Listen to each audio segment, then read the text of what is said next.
Hello and welcome to the Rings of Power Aftershow. Thank you so much for being here, y'all. My name is Kris Carr, and I will be hosting today. And we are doing a full open spoiler discussion on last night's episode. So if you have not finished it, why are you here? Go away. Come back later. We'll fill you in on everything because we're going to spoil a whole bunch of stuff. And when I say we, I mean the king of spoilers. I'm here with Robert Meyer Burnett. Rob, how you doing? Well, at least when it comes to this show, I'm the king of spoilers. Yeah, this is a safe space. Mostly my mood about watching it. Your mood is quite spoiled. Yeah, it's as spoiled as Hal Brand's wound. Ooh. Boom. Ooh, You like that? That's pretty good. Thank you so much. All right. Well, we have slightly opposing views on last night's episode. I found a few issues with it, but overall, I very much enjoyed this. Let's do a quick recap on everything. We open up on the aftermath, right, of, everything going awry. Everyone's covered in ash. Galadriel finds Theo. He's sad about his mom. They hang out for a while. There's bodies everywhere. It's just chaos. Yes. Because a volcano erupted because of a Rube Goldbergian device that somehow, after digging some trenches and, you resurrected a volcano that apparently has been dormant. Somebody told me, I was like, it was created in the first stage, Mount Doom. Oh, no, but it's been dormant. It's been dormant the whole time. All right, I'll accept that. Yeah, this is like Dante's Peak. Right. It's fine. Go in the hot springs. You won't die. No. Can't trust it. So we have this happening, right? While everyone's just trying to find each other in the aftermath here. Isildur and his friends get caught up in this.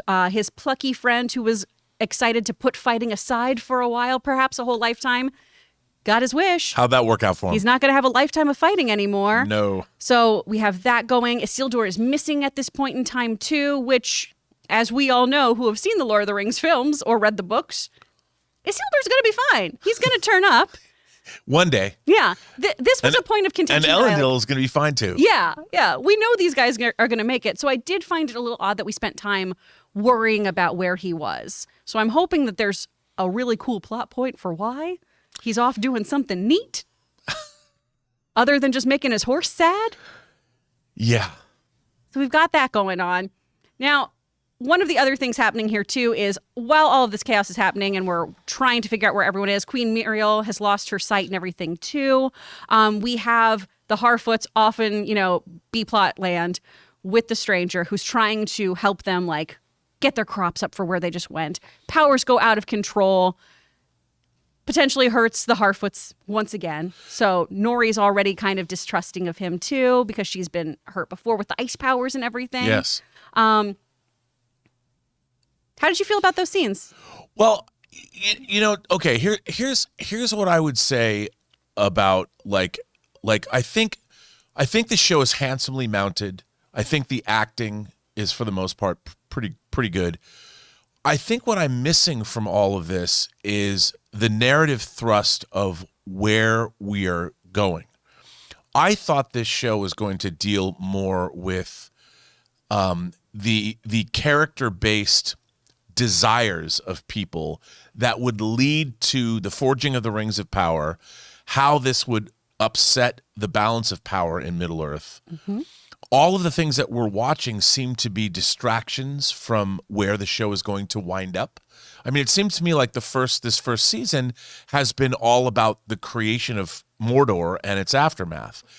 But Mordor wasn't built in a day. No. And I feel that it was an odd choice of the show to make a place the focus, because we all know where Mordor is.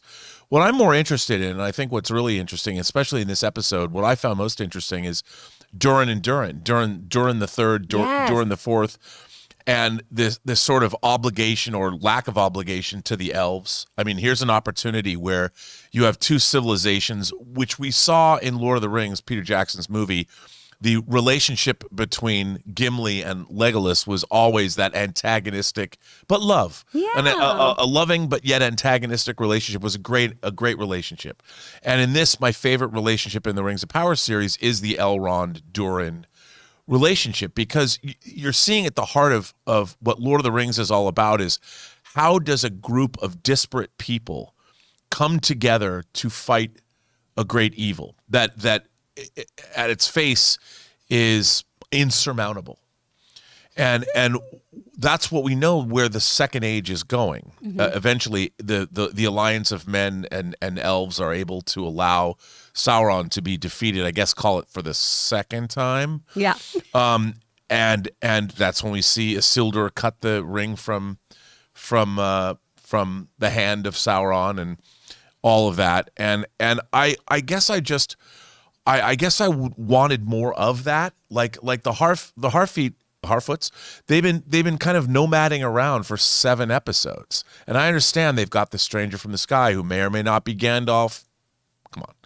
and all this stuff is happening, but I'm curious as to what do the Harfoots want other than being a nomadic people, and of course they now have the stranger in their midst.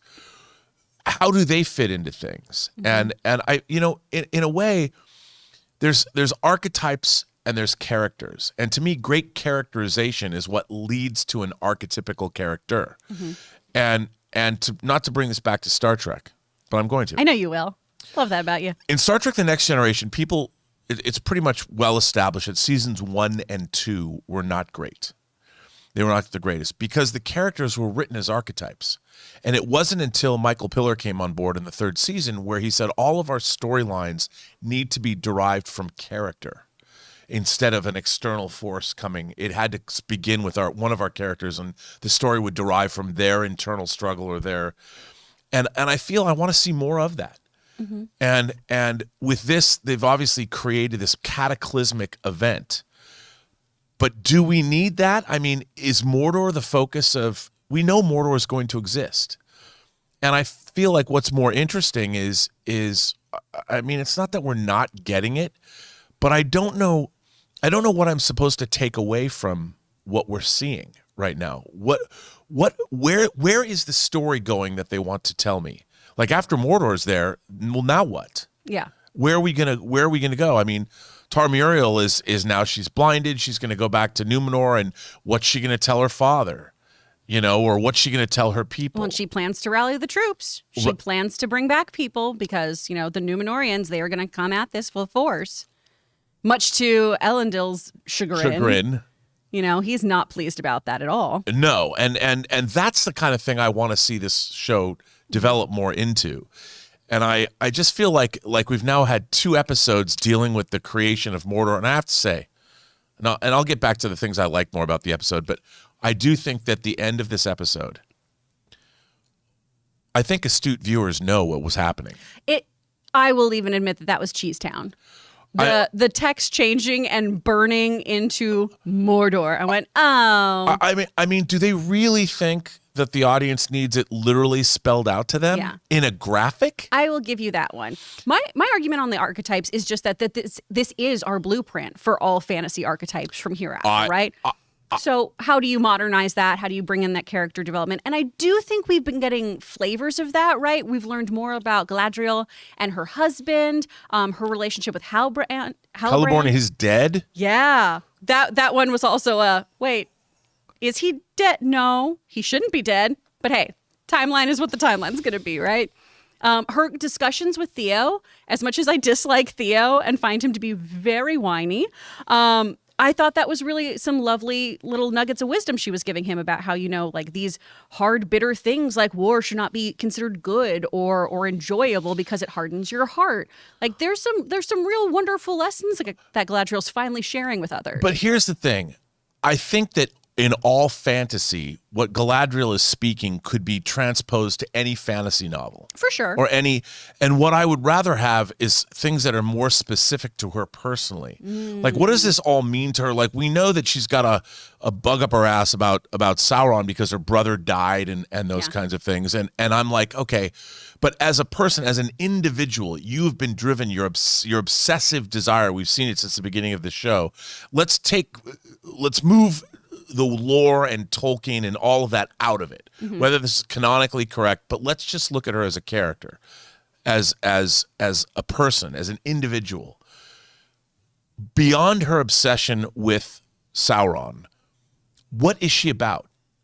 Like, okay, let's say you defeat Sauron. What kind of a world do you want to live in? What kind of a person are you? I mean, she's been such a hard ass. I don't have a sense of really who she is beyond her obsession with Sauron. And that she's a little horny for Halbrand.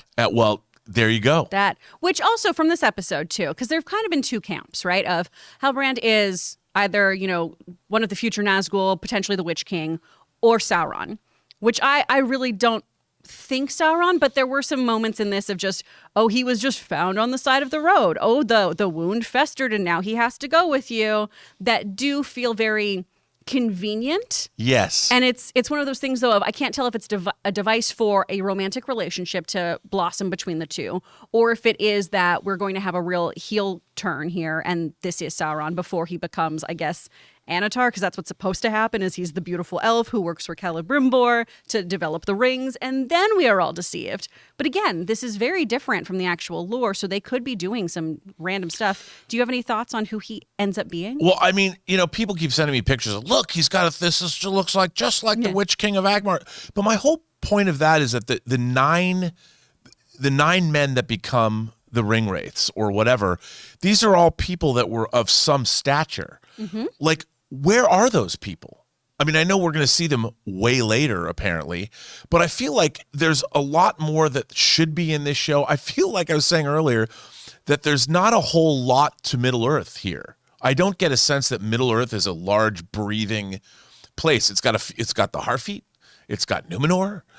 I mean, outside of, like, in the Southlands, was there anybody other than those scattered groups of peasants that all took refuge? I mean, I want to have a sense that Middle-earth is a much bigger place than we've been shown, because there's a lot of other players that come into play.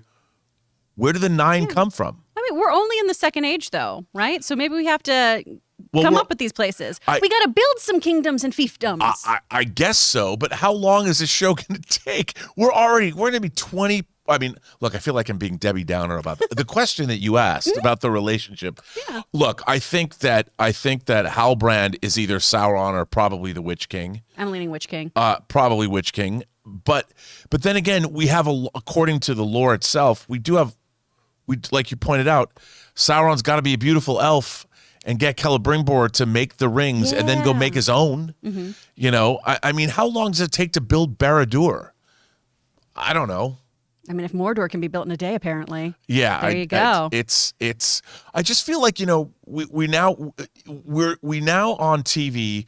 We have 3 different shows. We have this. We have House of the Dragon, and we have Andor. Mm-hmm. And they're very steeped in lore. They're very much character-driven stories, and I feel 2 are much more effective than this one is. Only because it feels like it's lurching from place to place. I don't feel a through line of stuff happening, at least in terms of character development. Where are they going? And they're keeping Halbrand, they're keeping him such a mystery that we can't learn enough about him as a person, as a character, as a person I want to follow or want to know more about. I mean, where they're going full Bilbo. They're going on an adventure. They're going to take you along. We're all just enjoy the ride. I guess I just have to go. I just don't know what that adventure is supposed to be. That's fair. And I can totally understand that. We're 7 hours into this show. If we lined up the Lord of the Rings movies, we're already into Return of the King. That's a very excellent point. And I do feel like we do keep getting more questions than answers as this goes through, right? And then I at least am pulling from the credits too. Like the 3 mysterious figures, 11M, as Ray calls the one 11M. who puts out the torch. Elven M. Which, that's Stranger Things. I mean, we got Ellen Dilf. Yeah, we've got Ellen Dilf. We got Daddy Ellendilf, and we've got Elven M. Who apparently is credited as the Dweller, and there's another one called the Nomad, and I can't remember the third one's name, but a lot of people are saying maybe they're perhaps the mystics who bring Sauron into completion. Because they're not nice people. They're terrible people. They set the Harfoot's little caravans on fire for no goddamn reason. Well, because I'm tired of watching them, maybe? Oh, how dare you? I'm just kidding. This rude person with their Sinead O'Connor haircut, just rude setting things on fire, and I don't like it. But nothing compares to her. Nothing at all. But I did find that moment, aside from giving the Harfoots a reason to go after the stranger, a little mustache twirling evil of just, what you gotta set their shit on fire? What did they do to you? I mean, if you want to not announce your presence, perhaps not burn people out of their hearth and home. Yeah, but that whole trio though is making me question if it's Gandalf. It's probably Gandalf, but I do think having people guide them IR makes sense, and I can understand the theory there. But it's true. Let's go back to what we both loved about this show, though. All the Elrond stuff. Because the Elrond and Durin stuff that's character building, and I like that it's two people that have an ongoing relationship, an ongoing friendship, and there's something at stake. I mean, the elves need the mithril to continue on, and the dwarves are reluctant to give it to them. Yeah. Now they've added the whole look. They made up in the lore where mithril came from, and you know what? It's an adaptation. I'm even fine with that because it was kind of an interesting explanation, and I kind of like that because why is this metal so precious? Yeah, and all that. I liked it a lot. I thought it was kind of neat. So that said, I like all that, like Durin versus Durin, father versus son. What is best for our people? This kind of stuff. How can I move mountains if you won't let me even begin to dig line was just That's what the show should concentrate on. And I really did like that, and the fact that he says to Elrond about what there's a conversation about, I'm sorry to let you down, or whatever he says, almost giving him his Jellicle cat name. His secret name. Oh, I love that. McCavity. Yeah. His secret name. I mean, all that stuff was really good. And that's what I want more of from the show. And I want to see that with all the different groups of people. Because that's not archetype, that's character building. Yeah. And I like that. And by the way, I think those actors are great too. They're incredible. So, I think Elrond is the best casting on the show. If we're looking at Lord of the Rings later on down the line too, if these are actually connected, he and Durin I think are just. I just keep looking at Elrond thinking, don't go to King's Landing. You know what's going to happen to you when you grow up? It's fair. But yeah, I mean, but no, that's what I think the show excels, and that's where the best writing is. And so whenever they go back to Khazad-dûm, I'm like, well, this is where I want to be. Yeah. Kind of a thing. So for sure. But I really object to the fact that all these giant, literally the Mordor created in a day thing, and the fact that, in case you guys didn't know, the Southlands turning into Mordor. Yeah.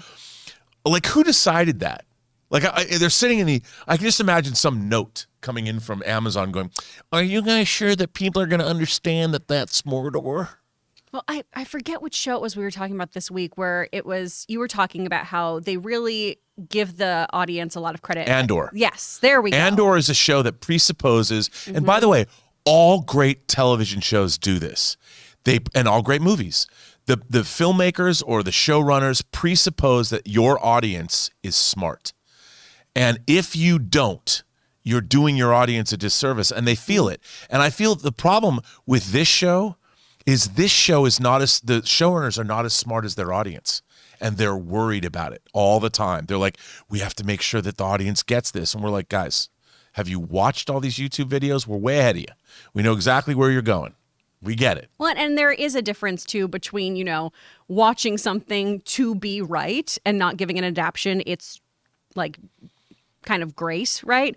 But it's another thing to really, really dumb something down, because I think anyone could have watched this show and at the end gone, oh, even if I don't know Lord of the Rings lore, I know this is a bad turn of events here. I know that this is something sketchy happening, and this is pure evil manifesting in a very tangible way without putting a sign on. What could have been really interesting is that Mordor is derived from both Elven languages. What is it? Quenya and Sindarin? Well, what an interesting way to your character Adar, give him an opportunity to, somebody says, what shall we call, one of the orcs says, what shall we call this land? Much in the same way we had Mithril come into fruition. Yeah, and then you just see Adar go, and doesn't say anything. And then the camera pans up and it's like they tell you, this should have been a character moment. This should have been something where you learn something about Middle Earth, and they tell you learn some of the lore, you learn the different Elven words. You could literally have had, and the thing is, Adar with his whole, he was this elf. He does remember He probably hung out in Linden. He knows where the great bars are. You know, it was a long time ago, but he remembers. And it's like if they had something like that happen and give us something rather than do it. It was such a weird, I've never seen anything like that in a show. And it seems so clumsy. And I felt insulted as an audience member. In case you didn't know, Rob, guess where we are? Just cue the Benny Hill music. Wow. Dun-dun-dun-dun-dun. Well, at least next week is the finale. Do you have any prediction? We got a Balrog. We know that's happening. But even that, it's like really, okay, you tease the Balrog, like, why do we have to have a Balrog? Because they need an action scene? Dope as hell. Will it be? Will it be? I think so. I mean, but the thing is, the Balrog is something that comes later. Like, even in the lore, why is it that we have to see something we've already seen before? I mean, here's my issue. So what do you want to happen in this final episode? Because some of the things that all of us who have been on the Aftershow have talked about throughout the series is like, this is moving slow, or there's not enough action, or there's not this. And then we have like the mini Helm's Deep and things like that. What would you want delivered in your I want the next episode to begin 100 years later. It'll say 100 years later. Okay. And all these other all the Harfoots are they're all dead. gone. Everyone's gone. Elrond's still around. Mm-hmm. The elves are here. Maybe Durin's still around, you know. How? Spock? Okay. No, I'm just but it seems to me like the real question is, and what do I want to happen? Well, I see is that we're kind of locked into certain things. Like they're going to mine for Mithril because they have to step it up or whatever, and they're going to find a Balrog. And then what? Is the Balrog going to come up and destroy the mines? We know that can't happen. Mm-hmm. And then, of course, Numenor has to be destroyed. That's not going to happen next episode, I don't think. You don't think so? Like, isn't it a little too soon? It's a little early to destroy Numenor, but I mean, it's a very Chekhov's gun situation with Rings of Power right now. We've seen a Balrog. We've seen the vision of Numenor being destroyed. I feel like these things have to happen fairly quickly, at least in season 2, if not in the finale, because I don't think you can end here and then not have delivered those things. I mean, with the way they're treating the audience currently too. Yes. I mean, the funny thing is about this episode is I would have thought that the creation of, or the reignition of Mount Doom and all this, that would have been the end of the season. And now I'm kind of wondering, I'm like, okay, well, you know, the orcs are going to go back and start building whatever they're going to build in Mordor. And unless, are we going to go march on them? Like, why? Let's march on them right now and wipe them out. Problem solved. But we have I think what's going to happen is they're going to reveal the identity of, you're going to learn who the identity of the stranger is and who Sauron is. Ooh, we're going to learn Sauron this early? Yeah, because we have to. Otherwise, we're already it's a 5-season show. Mm-hmm. The end of this will be 20% into this storyline. That's a long way. If each episode's only 8, or each season's only 8 episodes, we don't even know like where we're at. It's almost like this whole thing was an introduction to the real show, which is going to start in season 2. Maybe it's like Babylon 5. I've never watched Babylon 5. The first season was kind of but you're up. You dive into season. And by the way, Babylon 5 had a lot of Tolkien. J. Michael Straczynski had a lot of influence. He was influenced by Lord of the Rings. Most fantasy and sci-fi was. Mm-hmm. But, all right, guys, we are going to turn it over to you to talk about this episode, your thoughts, feelings, theories, all that good stuff. But before we do, we're going to take a quick moment to hear from our sponsor of this show, Amazon Pharmacy.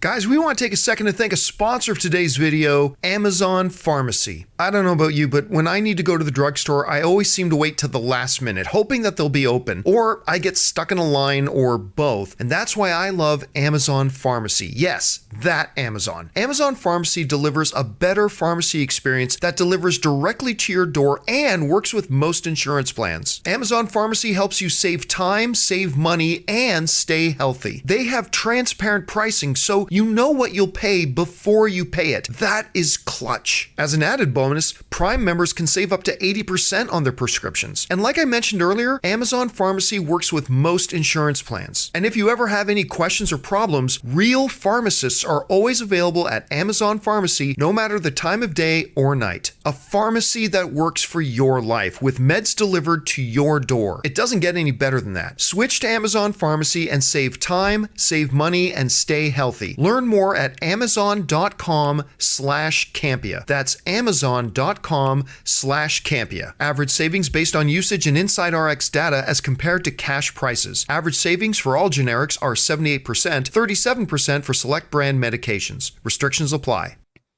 And thank you to Amazon Pharmacy for being a sponsor of this after show. All right, Rob, let's go see what the people want to talk about. What do we got?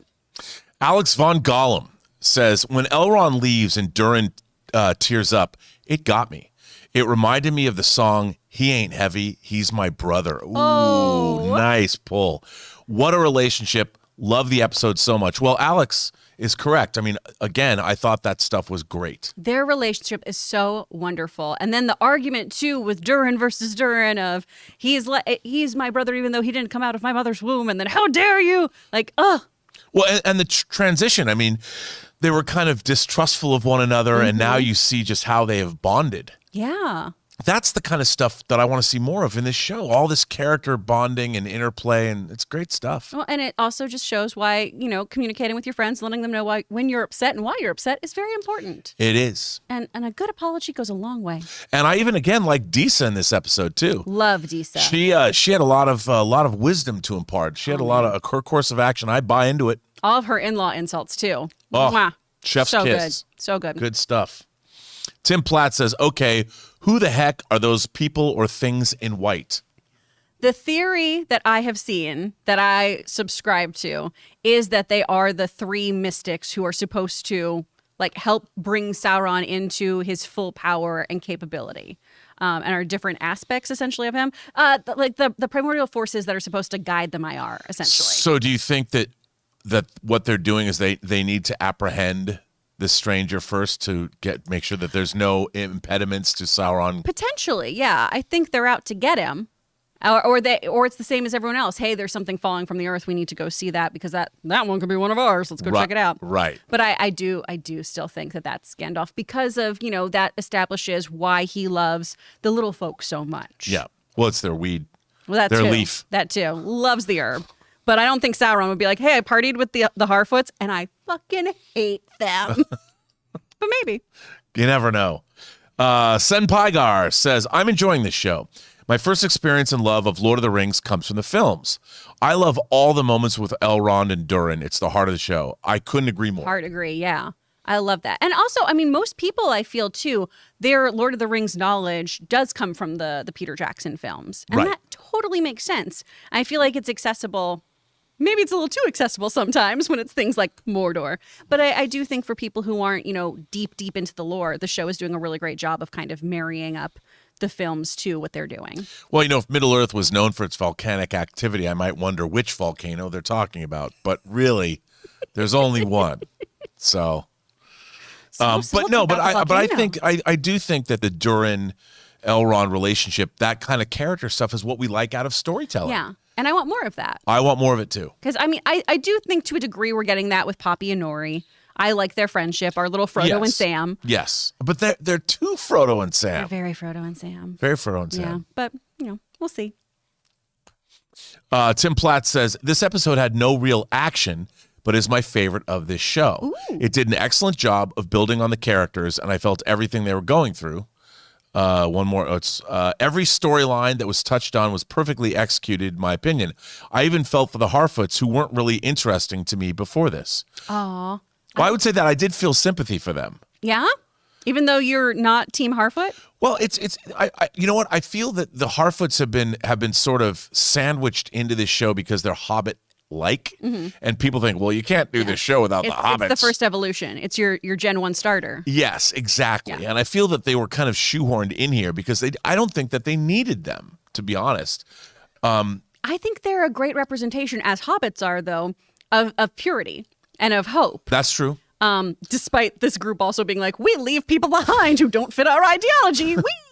But that aside, it's usually like Poppy in particular, not Poppy, sorry, excuse me, Nori in particular does embody that altruism that so many other characters either will forsake or have never had. And I think that's important to the ideology of the Lord of the Rings stories as a whole. But that could just be me. But again, too, you know, the hobbits love the Shire. They are people, they love to stay in place where nothing changes. They create a world for themselves and they keep that world together. They brew ales, they plant trees, you know, and Bunch of hippies. There are a bunch of hippies in their commune. Yeah. And that's what the Shire's just Austin. It's great. They had a drum circle. I'd be like, it's college. Oh, wow. But you're not wrong. Yeah. Keep it weird, Shire. Exactly. The Bagginses, the Buffins.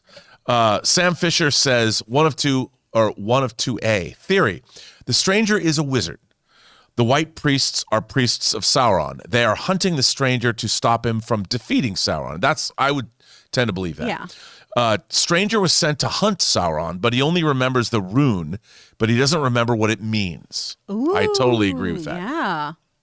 100%. It's a really flawed delivery system, though. Yeah. All right, you're going to go take down this guy. Sorry about your memories. Me. Well, and I think he'll get his memories and he'll say something like, "I know who Sauron is," and that'll be the end of season 1 or something. Ooh. He'll just touch something and it'll be the white hand of Sauron, and then it'll be like, ha-ha. I mean, the real question is, why is Sauron so bad? Yeah. Why not just let him take over? I mean, no, I think that's a legitimate question. I mean, aside from the fact that, I mean, orcs, I feel like we're orcist simply because of the way they look. I feel orcist. I don't like them. Well, and that's why I really enjoyed Adar, you know, having the tender moment with the orcs of, well, yeah, no one sees themselves as the villain. No one ever is like, man, I'm going to do some evil today and it's going to be great because I hate good. Yay me. Well, that's why I like Adar. I think he's a really interesting character, and he remembers because he was like he's a failed, he didn't go full orc. They didn't transform him, so he still remembers who he is, but then he's still been poisoned. His blood runs with evil black sludge. Enzo in the chat tar. just said, hashtag Sauron did nothing wrong. Yeah, there you go. Ooh, that's a slippery slope campaign to go down. Sidious Swift says Galadriel continues to be more dreamy. Golly, ma'am. I mean, you know, she can fight. She can ride a horse. I mean, you put that Cheeto dust on her and she looks good. She had a lot of Cheeto dust on her. She had a lot of Cheeto dust on her. We talked about this off camera. I love that she's right next to people who died, like, horrifically from that blast. And it's just like, elf. I'm good. Just off. But she has proven to be right. Yeah. You know, like she's like all great women. They're usually right. This is true. And it's the men that are like, no, you're not right. And then they're going to have to say, yeah, you were right the whole time. This is why you're a great fake husband. Yeah, well, there you go. It's true. It's always my fault, and women are always right. So there you go. Ryan Lohner says, kind of an odd writing choice to portray King Durin as cowardly and unreasonable when we know the whole time he's absolutely right. I think it's a fun choice personally, because oftentimes people who are right, you don't want to hear what they have to say. And it can seem morally like something that's not agreeable, even though it's right. Because we all want to do the right thing, and helping others seems like the right thing. In the long term, though, we obviously know that this is not the right move. Right. And I that's the thing. They don't know he's right yet. We have to, I think that's part of it. It's a little obvious, I think. I mean, I would like to see more nuance. And that's true of the writing across the board. Fair. You know, because a father and son, the relationship they have, there should be more give and take in it. Like, let's discuss this, you know, but it's not like you. I feel like we had some of that, though, where it was a discussion, but then ultimately it becomes, well, I'm king. Yeah. And then it's, you know, Durin going against his father's wishes, and then that blows up in his face. And But it seemed to me like, again, is that just too convenient at this particular time? Like, let's cause static between them. But I mean, I understand if it's during the third and during the fourth. So during the third, King Durin, you know, I can understand that if he knows he's right, and he does, and he is. Yeah. But I do still, I still like that interaction, though. I thought that was great. I want more of that kind of thing. Same here. So, good stuff. Marie Seifring says, personally, I like last week's episode a bit better than this one, but overall, I'm really enjoying the series. Granted, I'm not a Tolkien purist. Well, I think, being a Tolkien purist and watching this show isn't really helpful. No. And I understand because they don't have the rights to delve into like the Legendarium, the Silmarillion, whatever. They really only have the rights to the appendices. So they've had to create a lot of, it's speculation. Mm-hmm. And I can understand that you should be able to enjoy this without knowing Tolkien's lore. Well, I've said this multiple times about this show. I know quite a bit of the lore. I wouldn't say I'm like any kind of theologian when it comes to Tolkien's world and his, like deity system and everything too. But I'm not watching it to be right. I'm watching it to be entertained. Right. And I do think that's a big thing, especially with a lot of fandom IP that you do have to take a step back of. It's fun for me to go, oh my gosh, well in the books it's like this and that'd be cool if they did that, but I understand if they do something else. It's different when it's, this is how it's done in the books or this is how it is in a comic and this is dog shit because of that. If you feel that way, that's totally fine, but it also doesn't detract from your source material. You can go back to that anytime you want. So if you like this, that's fine. Yeah, I mean, I've seen, how many movies have we seen where look at a movie like Jaws. Jaws is very different from Peter Benchley's book. But nobody's going, in the book, Sheriff Brody's wife had an affair with Matt Hooper, and they don't do that. That's fine. I think that all books should be jumping off points for adaptations, that ultimately the story should have the flavor and the gist of what the original author wanted, but sometimes it's impossible to do so. Like one of my favorite directors, David Cronenberg, directed William Burroughs' Naked Lunch, directed J.G. Ballard's Crash. They're not exactly literal adaptations of the books. Mm-hmm. They capture the flavor and touch on some of the concepts, but they're their own thing. Yeah. You look at The Shining. Yeah, absolutely, another great example. Mm-hmm. Very different from the source material, but Kubrick was making his version of what he thought that story, what direction that pointed him. Exactly. But we're glad you're enjoying it, Marie. Yeah. Sam Fisher, one of two, or one of one. Rob, I have an issue with your Mordor issue. Ooh. Changing a name is easy. Adar is obviously going to do more than just set off a volcano, and literally only orcs are calling it that. We also never hear them say it, so it could just be the writers signaling the audience this will be Mordor eventually. Look. Well, yeah. That is what they're doing. That's absolutely what they're doing. But the thing is, I'm watching this episode and I'm like, I'm an astute viewer. I know where we're going. And the thing is, Mordor has a long way to go before it's Mordor. Mm-hmm. This is just a land that will one day, I was saying earlier. They don't even have an eyeball yet. Oh, there's not even an eyeball up there. The great eye. But, Mordor is also a place where Sauron picks it. I mean, yeah, Mount Doom is there, but it's also the geographical landscape. There's mountains on, I guess, what would be the west of Mordor that it makes it, and the plains make it a place where you can't put armies there because there's nowhere to go, the burnt out landscape. Mm-hmm. And what it does is, I think it was a really lame shortcut. That and by seeing that lower third go from the Southlands to Mordor, no, everyone still calls it the Southlands. Yeah. They're not going to go back to Numenor and be like, you're never going to believe what happened in Mordor. That's something that we know that, by the way, the development of Mordor would have been something really, really interesting. And when they finally threw the name on, it wasn't even a character in the show that called it that. They just told us they missed an opportunity to add to the lore by telling us, why is it called Mordor? Yes. Who called it Mordor? When was it christened Mordor? And an orc even asked the question, what do we call this, the land? And they don't even have Adar answer. It just pans up and some guy in a post-production suite who's done motion graphics. And why does that flame on? Because it's E. It's just, yeah. But I will give you that one. That part too, where it was the sweep over. I was like, oh yeah, of course. This is what. Oh, come on. Yeah. I went full John Mulaney and was like, oh, why? Yeah. Why are we doing this? Because there are times when you allow your audience to know, and take satisfaction, like, But anyway. That's just it, Sam. Sidious Swift says, the Balrog definitely used to be a gardener to react that way about a loose leaf. Feels like the mithril is what's keeping it away from the surface.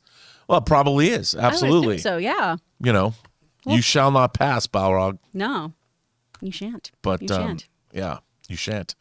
Marie Seifring says, who do you think the 3 white-clad priests pursuing the stranger are and Harfoot's rule? I agree. The Harfoot's rule. I like them. You respect Poppy. Her family died in a landslide. Hey, I will respect Nuri. I'll respect Poppy. I will. Okay. But who do we think those strangers? I mean, I thought your explanation's pretty good. I think, yeah, I do think they are just kind of like from the cult of Sauron, basically. Yes. And what do we call it? Elven M?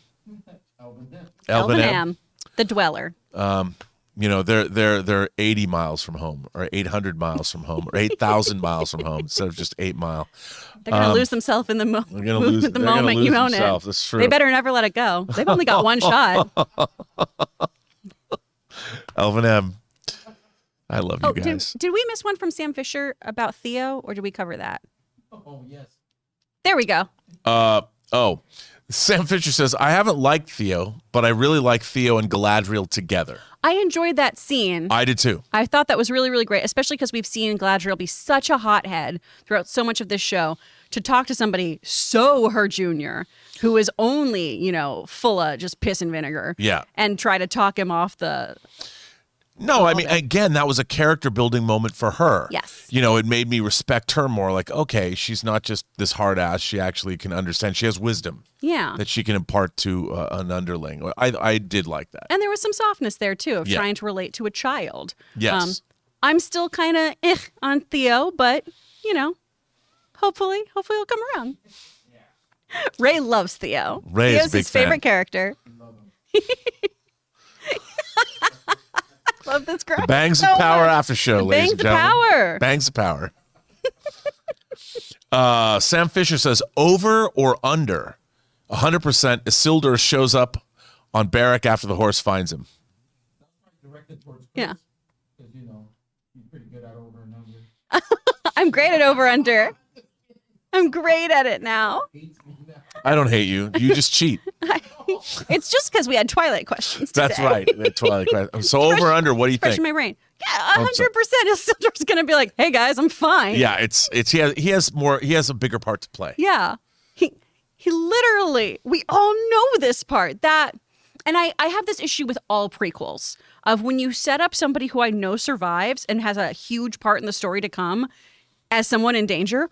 I do not give a shit. I didn't watch Smallville until Lois Lane showed up because I was like, I don't care. I know he doesn't end up with Lana. This is dumb.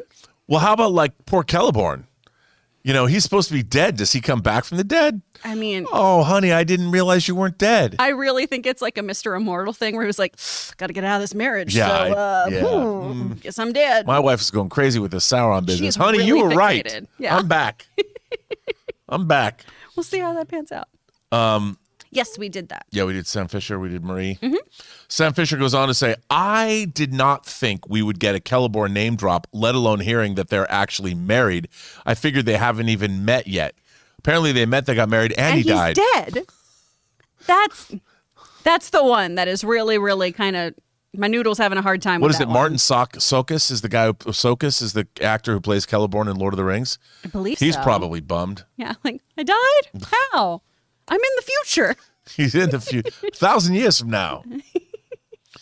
Marie Seifring says, when Duran was about to tell Elrond his secret, when Duran, I like When Duran. Duran. His name is Khazad-dûm, and he dances on the mithril. When Duran was about to tell Elrond his secret family name, why do you think Elrond told Duran to wait until they reached the far side? Because he thought they weren't going to come out of this. Yeah. It was because he loves him. Because he loves him. He does. Yeah. He loves It him. was a sweet moment. It was a sweet moment. I think we have one more down below that one. Yeah, Sidious. City Swift says, the silent trio question is still intriguing. They are. They're mean, mysterious motherfuckers. I think you're right, though. I think you've nailed it. Yeah. I think you have. Yay. I'm with you 100%. What a day on of that. winning for Chris Carr. I usually agree with you. You're usually right. Usually. Sometimes. Yeah. Sometimes maybe. Most of the time. Yeah. Let's face it.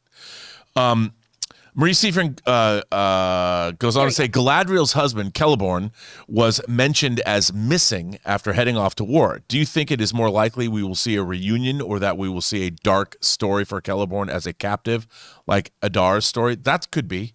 I think that would make more sense from the timeline of he's just been captured and then they're reunited, which is going to throw a wrench in things when she starts boinking Halbrand. Well, that's that's where they want to go with this. I feel like they just, the way they look at each other and the whole like, I felt that when we were fighting moment. I mean, even I'm hot for Halbrand. I mean, in a Van Halen way. He's cute. He's no Elendilf, but he's no Elendilf. What can you do? I mean, Halbrand looks more like a guy that would be on Dancing with the Stars, right, Taylor? Yeah. I'm just saying. But I think Celeborn, that will definitely be it. I think so. They think he's dead. He's missing in action, and he comes back. I like that a lot too. City of Swift says, overall, I enjoyed this episode. I thought the Southlands dissolving into Mordor was a little on the nose. But other than that, I like this episode. A little. I agree. Yeah, a little on the nose. You know what it was? It was such a weird device to me. It's like when the Muppets travel by map. Which I love. You all know I love that. But it felt weird here. Well, the thing is, we've seen maps. Mm-hmm. They haven't had time to change the maps yet. Oh. And only some dude in a post-production suite could have done that. And he did. It's a little silly. I don't know. Glenn Mark says, my friends go toward goodness. Oh, hi, Glenn. How you doing? How's New Zealand? See New Zealand. Mm-hmm. I want to go back. Yeah. I've never been. I was there on and off. I lived there for 14 months on Chronicles of Narnia, on Lion, the Witch, and the Wardrobe. Mm-hmm. And then when I worked on Fellowship in Two Towers, I was there on and off for about two and a half years. Ooh. So I spent 4 years in New Zealand. Oh, man. Yeah. I just want to spend like a week there. That'd be nice. If you want to get a taste of New Zealand, there's a band called Fat Freddy's Drop. Fat Freddy's Drop. Okay. And they're incredible. Ooh. It's more like a music collective. There's go look at them live. There's YouTube videos. Fat Freddy's Drop. Sweet. I will check that out. Telling you, you'll know. Mm-hmm. You know what I miss also about New Zealand? What? Monteith's Black Beer. Ooh. Because you can't get it here in the States. Oh, man. Anyone out there in New Zealand, Glenmark, case of Monteith's Black, send it right here. I can't get any beer. It's Sober October. Oh, right. We're that would take that long to get here on a ship anyway. Oh, that's true. That could be a little reward Maybe it'll for us, be here hey? for Christmas. Ooh. Alex Von Gollum says, why do you think Elendilf cried in the Queen Regent Galadriel scene? I'm glad it's catching. Because of his son's passing or because the Queen still wants to help despite the tragedy? I think it's a little column A, column B. Yeah, He's suffered great loss. He does not believe in Galadriel. He thinks he's the catalyst for all this loss, too, by, pitching her to the Queen, essentially, and saying we should follow her. Yeah, I mean, he's racked with guilt. Yeah. Racked with guilt. Absolutely. And, begrudgingly allowed his son, too, to come on this voyage, too. So I think he just feels like he's so much to blame, and there's not a place that he can really justly place the blame. Well, he's lost a great deal. I mean, of all the characters, and he's going to lose even more. Oh, yes. And he doesn't know he's Elendilf. He doesn't. He doesn't have anyone that's given him that gratification or that reaffirmation. Yeah. What's happening to his random daughter, too, by the way, who's like, I'm off hanging out in Numenor. Yeah, I'm just waiting for people to come back. Thanks for killing my brother. Yeah. Thanks, Dad. We'll see. Danny Sanchez says, don't watch anything Lord of the Rings, but I watch this after show. Oh, Danny, that's so Kisses. nice. Danny, thank you for that. It says that's really sweet. That's very nice. Oh. Hey, if you don't like the Rings of Power, but you like me and Rob, may I introduce you to The Weekly Hero, a show that drops at 8 p.m. Pacific Standard Time on Mondays. You can check that one out. And we're going to have a good issue this week. We have issues. I don't know what that is. We got great issues. You should pick one this week. I'm going to. I'm excited. Yeah. I'm going to go through my collection. Yeah. Yander Pride? Yander Pride. Namor proposing to Shuri through a display of force. What? That comes in the Third Age. That's in the Third Age of Middle Earth. You know what? Shuri shows up. That's really interesting. Mm-hmm. To bring two kingdoms together, Namor is proposing to Shuri through a show of force. Ooh. I like that idea. I don't think that's what's going to happen. I mean, Good. It's not going to happen on this show. I'll tell you that for free. It's the Targaryens and the Valerians coming together. Yeah. The Wakandans and the Talokans. Talokanians? Talokians? There it is. I got to figure it out. Sam Fisher says, apparently Celeborn is going to be in season 2. Well, there we go. Oh, well, He's coming back from the dead. He's That's going to good be know. found. He's. Aw, good. Good for you, Celeborn. I wonder if they're going to get Martin to play him again. That would be kind of That'd be interesting. fun. Arjun Athwal says, everyone already knows that the Southlands turn into Mordor, especially after the last episode. Ending the episode on that title card was a very odd choice. We agree, Arjun. I'm telling you, that was a network note that came in at the last minute. Somebody's like, what? How do we know what that is? Jeff Bezos popped in and was like, hey, guys, I don't know if anyone... This is a flawless Jeff Bezos impression, first of all. Hey, what are we going to guys? call this place? Well, what's this going to be? Can we put a title sequence on here? He doesn't sound like that, y'all. No. James Argenta. James Argenta said, they said she lost Celeborn, not that he is dead. I think her obsession led them to separating. Celeborn left her possibly with their daughter. Ooh. That could That could be true. her obsessive hatred or worry about Sauron and going after Sauron, that makes sense. Man, could you imagine, though, being sent to the Undying Lands without your family? Just being like, you gotta go. Yeah, you're out of here. Oof. That's rough. That is rough. Arjan Athwal says, this show confuses me. The writing is so inconsistent. Sometimes it's incredible. Sometimes it's poor. I don't think I've ever seen this before. Well, I'm trying to think of other shows that have been pretty hit or miss along the way. I think this show is I think at a great disadvantage in the sense that you have all this lore, this Tolkien lore, but you've been restricted in that you can't have all the Tolkien Yes. lore. Professor Tolkien has all this stuff that he'd written that we can't touch. So then you're left with a very skeletal a bunch of material that you have to draw from, but it's not, you have to create stuff from whole cloth. Mm-hmm. And when you create stuff from whole cloth, when you're, say, inexperienced writers, you go back to tropes that you've already seen in Lord of the Rings and in The Hobbit and things that you can draw from, because they can draw from Lord of the Rings and The Hobbit.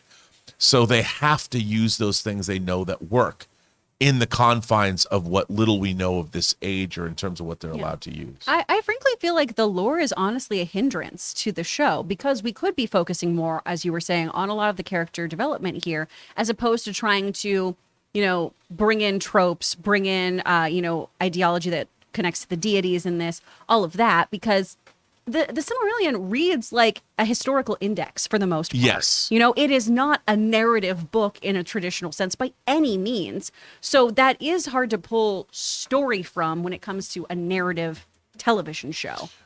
And it's also grand sweeping. It gets into like who did what to whom, but what happens on a daily basis? Mm-hmm. I mean, you have to ask yourself, okay, Numenor fell, but what do the Numenorians do all day?